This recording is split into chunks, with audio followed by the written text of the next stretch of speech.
Et j'étais complètement bluffée par le résultat. J'avais abordé un sujet et il y a 3 problèmes qui se sont résolus, que je n'avais même pas eu le temps d'identifier comme étant des problèmes, mais par contre j'ai bien vu la résolution.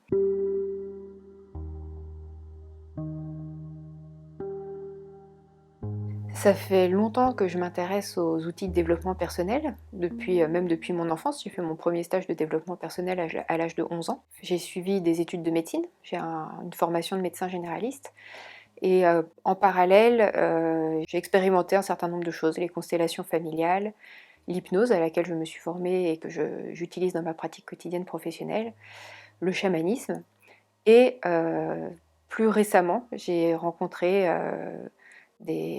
fait connaissance de personnes qui sont devenues mes amies et j'étais interpellée par leur niveau de sérénité. Et donc je me suis je me suis interrogée sur comment ils faisaient ça et ils m'ont parlé à ce moment-là de la méthode Alpé qu'ils utilisaient pour eux-mêmes et pour leurs patients.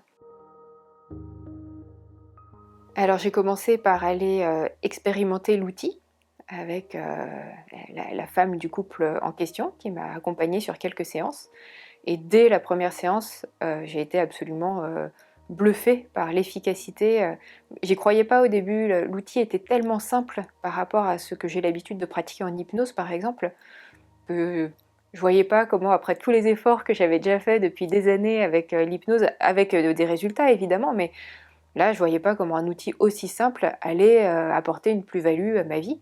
Et j'étais complètement bluffée par le résultat. J'avais abordé un sujet et il y a 3 problèmes qui se sont résolus, que je n'avais même pas eu le temps d'identifier comme étant des problèmes, mais par contre j'ai bien vu la résolution.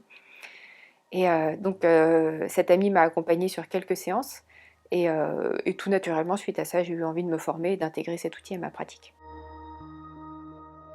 Dans ma vie de famille, dans notre vie de famille, même si on s'entend parfaitement bien et que ça allait déjà très bien dans le genre couple et vie de famille, je me suis rendu compte grâce à cet outil qu'il y avait encore un certain nombre de tensions et de stress qui n'existent absolument plus maintenant. C'est-à-dire, avec mon mari, on peut aborder tous les sujets qu'on a besoin d'aborder sans que ça génère jamais de disputes, de tensions. On n'est pas forcément d'accord, évidemment, comme chez tout le monde, mais par contre, il n'y a plus de frein, plus de gêne, plus de tension, plus de culpabilité, plus de aucune de ces émotions assez désagréables qui peuvent jalonner la vie d'un couple ou d'une famille.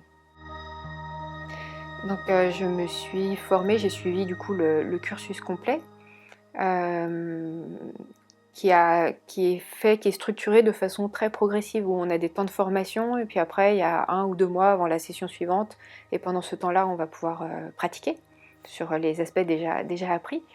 J'ai plein d'amis qui ont été disponibles pour que je m'entraîne au cours de ces étapes-là. Les différents confinements ont aidé, parce qu'en plus c'est un outil qu'on peut vraiment pratiquer par téléphone ou à distance très facilement. Et donc ça a aidé parce que les gens étaient particulièrement disponibles et en demande et en besoin de soutien et de résolution de problématiques émotionnelle et psychologique à cette période-là. Donc j'ai pu m'entraîner comme ça et du coup très rapidement dans la foulée intégrer cet outil-là à ma pratique professionnelle.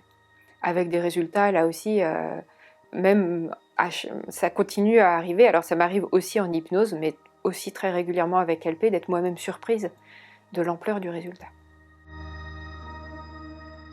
Je ne suis pas sûre que ce serait la même chose à chaque fois, mais ce dont je parle régulièrement, c'est que les perturbations émotionnelles font comme une sorte de brouillard intérieur et que Alpé enlève ce brouillard-là.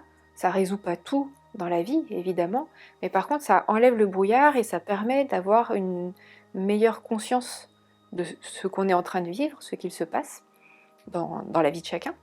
Et de pouvoir, on reste des êtres d'émotion, on a toujours des émotions, même une fois qu'on n'a plus de perturbations émotionnelles. Je commence souvent par là, sur la distinction entre perturbation émotionnelle et émotion. Personnellement, et de tous les exemples que j'ai croisés, je trouve qu'on accède plus facilement à ses vraies émotions une fois qu'on a moins de perturbations émotionnelles.